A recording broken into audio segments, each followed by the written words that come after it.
Okay, guys, hope you guys were successful. So let's quickly review what we did in the previous video. We talked about difference of squares, right? Difference of squares, notice the pattern, okay? They're binomials, meaning I only have two terms and I'm always subtracting in the middle. So if you notice all my examples, it's a subtraction in the middle.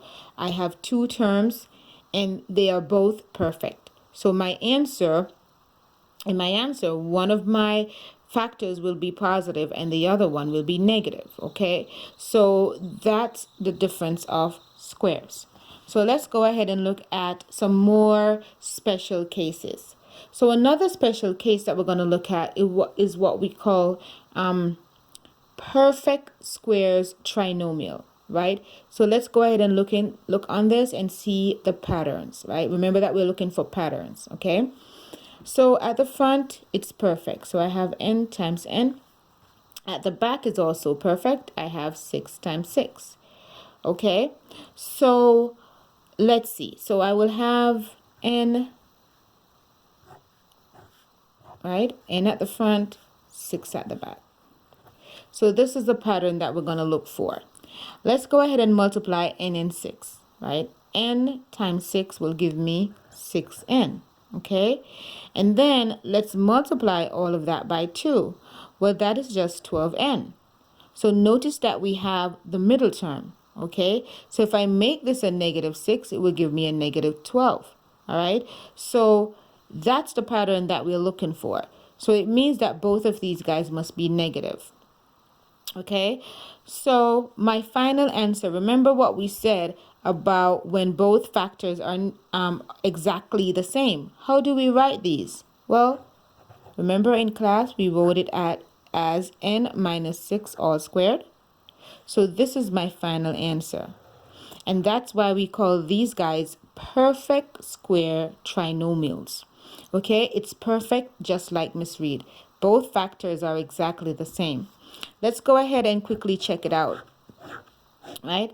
N minus 6, n minus 6. So that's n squared, negative 6n, and 36, right? A positive 36. You add on the diagonal, so that's n squared minus 12n plus a 36, right? So it checks out. So that's the pattern that we're going to look for when we factor these special perfect square trinomials. Let's look at example number 2. So example number 2, let's go ahead and see if we can factor, all right? Let's see if it's perfect. So at the front, I have 3 times 3, right? X times x, that's perfect. 4 is also perfect. It's 2 times 2, all right? So I need a 3x at the front and 2 at the back. Remember, let's see if it has the exact same pattern, right? 3x times 2 is 6x. And then let's go ahead and multiply that by 2. Well, that will give me 12x, right? So I know that it's perfect all around, okay? The sign here tells me that both of these guys will be positive, okay? So my final answer will be 3x plus 2 all squared. All right? So this will be my final answer, okay? You guys can go ahead, pause the video, do your box method or your foiling and check the answer out and see if you get what you started with, okay? All right, if you have any questions, please don't hesitate to go ahead and write your questions down, and then when we meet in a bit, you guys can ask me anything you want to ask me, okay? All right, so let's look at the next example. Okay, so let's check it out. Is it perfect? Maybe. Let's look. 2 times 2, that would give me 4. R times R, R squared.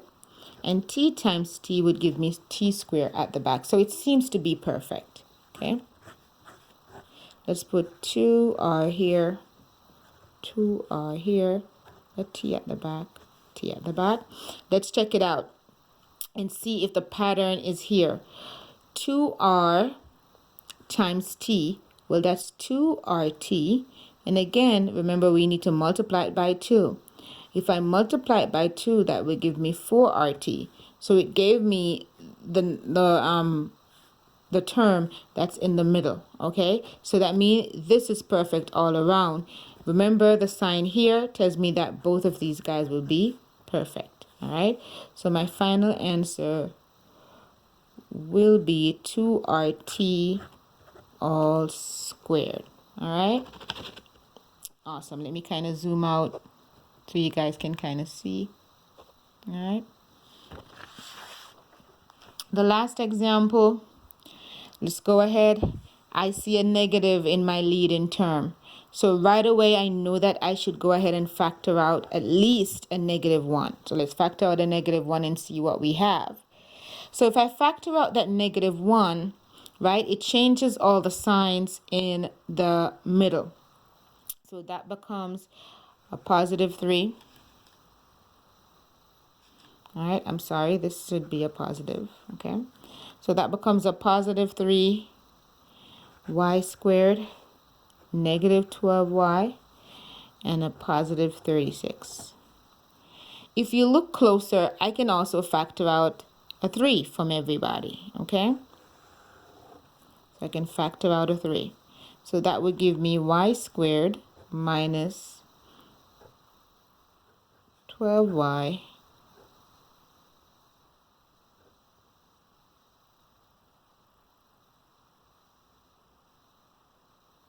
plus, I'm so sorry. Guys, let me just redo this.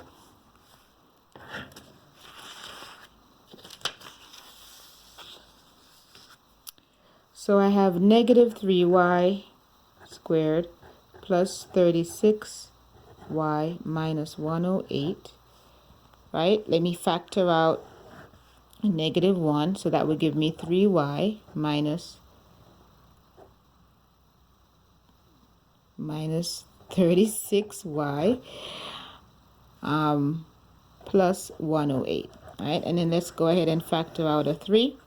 So that would give me y squared minus 12y, okay, plus a 36, all right? So let's see if it's perfect. This is y times y, 6 times 6. It is perfect. Y, 6, 6. Y times 6, that's 6y. If I multiply that by 2, that will give me 12y. So that gave me my middle term, so I'm good to go. The sign here tells me that both of these guys would be negative. So I have y minus 6 all squared.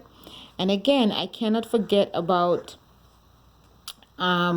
my GCF. That's 3 times -1, so that's going to be -3. So that's going to be my final answer. All right. So sorry about the mistake, guys. Hopefully you can pause and rewatch the video to get the full effect of what I was talking about. So go ahead and practice on the you-dos. Good luck.